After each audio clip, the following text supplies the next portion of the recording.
our young, to those who are young, and does not يَعْرِفْ حَقَّ كَبِيرَنَا, does not know the rights of those who are elders.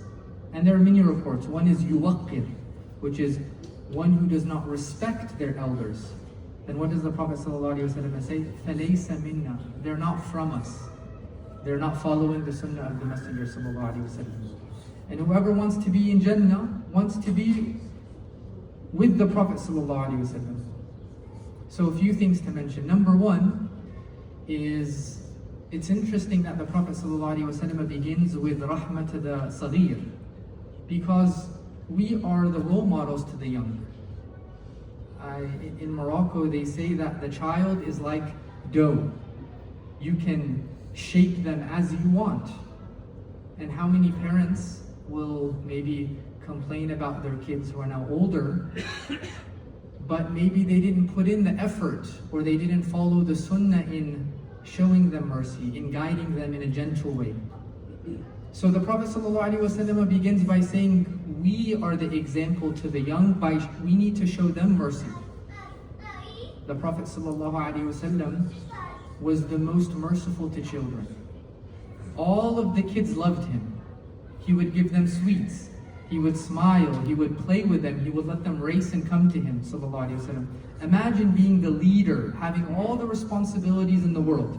And many of us, we think because of our jobs or because of things happening in life that we don't have time to spend with young kids. The Prophet ﷺ said, "Man kana lahu sabiyyun falyatasaba lahu." If you have a child, be a child with that child. Don't be a big adult. You have to show me respect.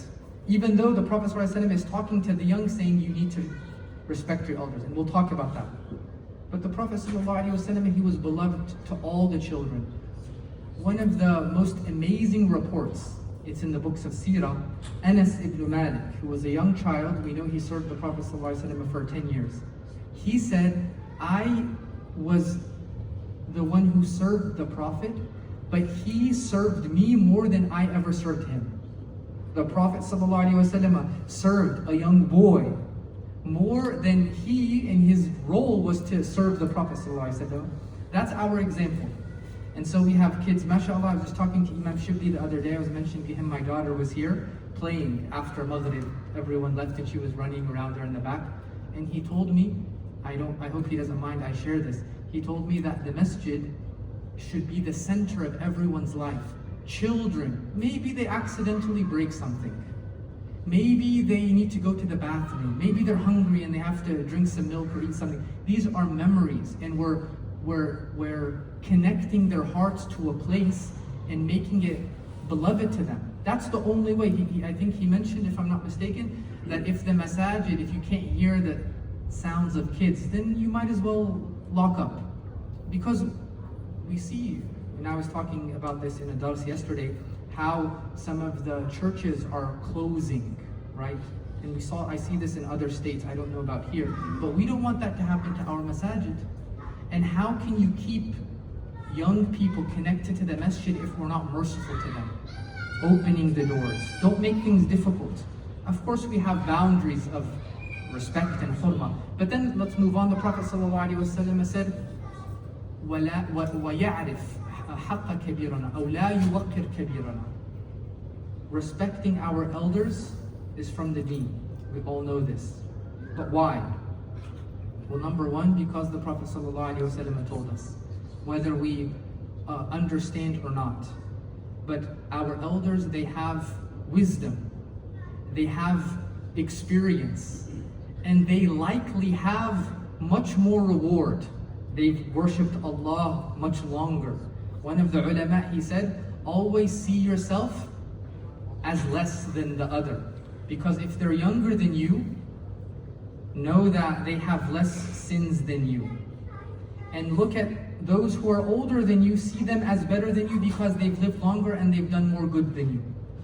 And so the Prophet ﷺ says, if we do not have respect and honor our elders, there are many etiquettes. Many etiquettes. By the way, I once visited Yemen, and they brought out a big dish. and I'm looking at it, and we're about to eat, and I see people were all sitting around the dish, and one of the brothers who's from Yemen, he said, "Who's the eldest here?" And then we knew one of them was the eldest. He said, "Please begin so that we can begin." That's just a beautiful tradition of respect. In Morocco, for example, we kiss the hands of our elders, our parents. In Yemen, for example, I saw they'll kiss the knees of their parents. If they're sitting, they'll kiss both of their knees. I'm not saying we have to kiss. I'm just saying these are beautiful cultural practices that show respect, love.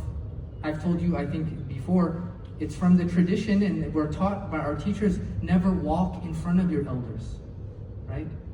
These are all forms of respect, and we may say, oh, well, that's not really that important. Well, one day you're going to be older, and you're going to want to be honored, because especially with your children, you've been in their service, you've raised them, you've spent countless time and money and efforts in them. And Allah Azza wa Jal and the Prophet ﷺ has given elders this reward and this high status. So we ask Allah Azza wa Jal to allow us to show mercy to our young, respect to our elders. And before I conclude, I wanted to make a short dua. Insha'Allah, our beloved Imam is going to be traveling, Insha'Allah.